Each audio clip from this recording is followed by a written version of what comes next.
மீன ராசிக்கு 4ஆம் இடமான சுகஸ்தானத்தில் இருந்து 5ஆம் இடமான பூர்வ புண்ணியஸ்தானத்திற்கு பெயர்ச்சி அடைய போகிறார். இங்கு உச்சம் பெற்று சஞ்சரிக்க போகும் குரு பகவான் உங்கள் வாழ்நாளில் இதுவரை நீங்கள் செய்த புண்ணியங்களுக்கான பலனை இனிமேல் தான் அனுபவிக்கப் போகிறீர்கள். உங்கள் குலதெய்வ அனுகிரகம் முழுமையாக கிடைக்கப் போகிறது. தனக்காரகன் புத்திரகாரகனான குரு பகவான் அளவற்ற பொருள் சேர்க்கையையும் தனச்சேர்க்கையையும் ஏற்படுத்துவார். குழந்தை இல்லை என்று கவலைப்பட்டு கொண்டிருக்கும் மீனராசிக்காரர்களுக்கு நிச்சயம் இந்த வருடம் குழந்தை பாக்கியம் கிடைக்கும். பிள்ளைகளால் ஆதாயம் ஏற்படும். பிள்ளைகளுக்கு சுப நிகழ்ச்சிகள் செய்து மகிழ்வீர்கள். உங்களுக்கு கிடைக்க வேண்டிய பூர்வீக சொத்துக்கள் உங்களை வந்து சேரும். கூட்டு தொழில் ஷேர் மூலமாக வருமானம் பெறுவீர்கள். கமிஷன் தொழிலில் இருப்பவர்களுக்கு இது ஒரு பொற்காலம். மீன ராசியின் அதிபதியான குரு பகவான் உச்சம் பெறுவதால் நீங்கள் அடைந்து வந்த துன்பங்கள் அனைத்தும் முடிவிற்கு வரப்போகிறது. இதனால் வரை மீனராசிக்காரர்கள் 7.5 சனி காலகட்டத்தில் ஜென்ம சனியில் கடுமையான துன்பங்களை சந்தித்து வந்திருப்பீர்கள். இனி நீங்கள் பட்ட கஷ்டத்திற்கான பலனை அனுபவிக்க காலகட்டம் பிறந்துவிட்டது. உங்களை ஏளனமாக பேசிய உறவுக்காரர்களும் ஊர்க்காரர்களும் மூக்கின் மேல் விரல் வைத்து பார்க்கும் அளவிற்கு உங்களின் வளர்ச்சியானது இருக்கும். தொட்ட காரியங்கள் அனைத்திலும் வெற்றியை காண்பீர்கள். உங்களை விட்டு சென்ற உறவுகள் மீண்டும் ஒன்றிணைவார்கள். நிச்சயம் ஆன பிறகு திருமணம் நின்று போயிருக்கும். அவர்களின் திருமணம் மீண்டும் சீரும் சிறப்புமாக நடைபெறும். குரு பகவான் உங்களின் தொழில் ஸ்தானாதிபதியாகவும் வருவதால் அவர் உச்சமடையும் இந்நேரத்தில் உங்களின் தொழிலில் நீங்கள் மிகப்பெரிய வெற்றியை காண்பீர்கள்.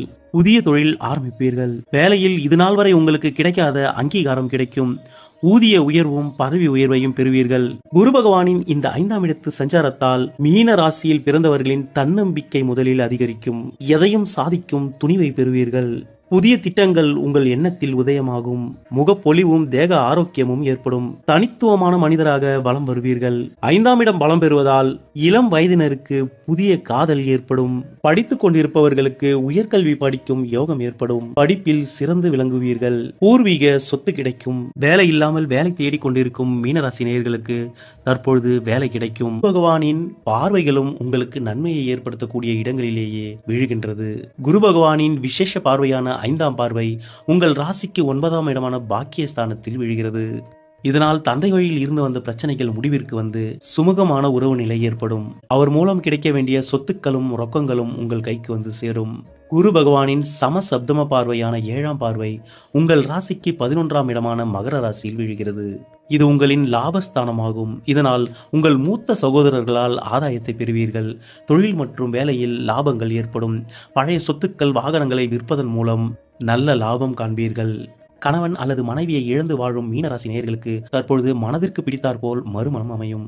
குரு பகவானின் விசேஷ பார்வையான 9ஆம் பார்வை உங்கள் ராசியிலேயே விழுவதால் மீனராசி நேயர்கள் அதிர்ஷ்டசாலி ஆகிறீர்கள். ஐஸ்வர்யம் அதிகரிக்கப் போகிறது. விஐபிகளின் தொடர்பு ஏற்படும்.